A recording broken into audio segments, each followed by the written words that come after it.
Imagine it's 35,000 feet over the Atlantic, pitch black outside. Inside the cockpit, everything glows: screens, satellites, computers, running math no human could do by hand. And right there, on the pilot's display, is a number that shouldn't still exist: 480 knots. Not miles per hour, not kilometers, knots. A word that, 400 years ago, meant exactly what it sounds like: sailors on a wooden ship counting actual knots tied into a rope. That system should have died with the sailing ship. It didn't. And understanding why gets us into a mistake that once nearly cost 69 people their lives. A mistake that had nothing to do with weather or mechanical failure or pilot skill. Just numbers, in the wrong units. It's the reason ships and planes still measure speed in knots instead of miles per hour.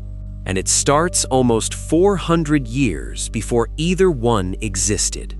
If that already has you slightly rethinking something you've heard 100 times on a flight and never questioned, go ahead and hit like now. It genuinely helps more people find this. Rewind to the 1500s. You're a sailor in the middle of the ocean. No coastline, no radio, no GPS, obviously. That's 500 years away. Just water in every direction. You know your direction. Your compass handles that. But you have no idea how fast you're moving. And out at sea, that's not a minor inconvenience. Get your speed wrong, and you don't miss your turn by a few miles. You miss an entire island. Ships ran out of food and water searching for coastlines that were never where the crew thought they'd be. So somebody solved it in the most low-tech way imaginable. Take a small wooden board, tie it to a long rope. Tie knots into that rope at evenly spaced intervals. The exact spacing shifted a little from navy to navy over the years, but the idea stayed the same. Throw the board off the back of the ship. It grips the water and basically stays put, while the ship pulls the rope out behind it. Flip a small sand timer. Count how many knots slide through your hands before the sand runs out. Fast ship, lots of knots. Slow ship, only a few. It's almost embarrassingly simple, and it worked. The first printed description of this trick shows up in 1574, in a book by an English mathematician named William Bourne. Sailors had been doing rough versions of it even earlier. And here's a detail most people never connect. That wooden board was called a log. Every reading got written into a book, the logbook. Every login on your computer, every data log you've ever heard of, traces back to a piece of wood on a rope. Here's the part that actually explains why this stuck for 400 years. It's not tradition. It's geometry. A regular mile, the one on your car's dashboard, is a bit of a historical accident. It goes back to Roman soldiers counting paces. Nothing about it connects to the Earth itself.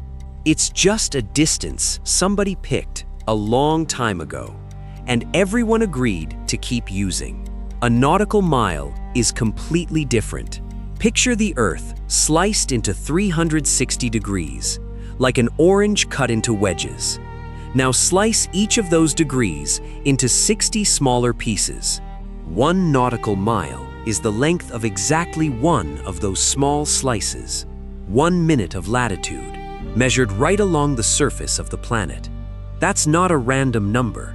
It's a piece of the Earth itself. And that's why every navigation chart, at sea or in the sky, is drawn using that same grid.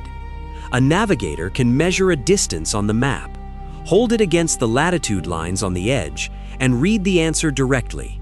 No converting, no math, no guessing in the middle of the ocean, which is exactly where you don't want to be doing math. Stick with me, because we're about to get to the part where getting this wrong almost brought a plane down. When airplanes started crossing oceans in the early 1900s, pilots ran into the exact same problem sailors had faced centuries earlier. No roads, no signs, just empty space and a compass. The only navigation charts that existed for long ocean crossings were maritime charts, built on that same latitude grid.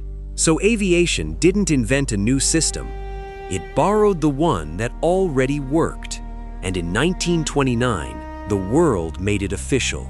At a conference in Monaco, the International Nautical Mile was locked in at exactly 1,852 meters. The US didn't fully adopt it until 1954.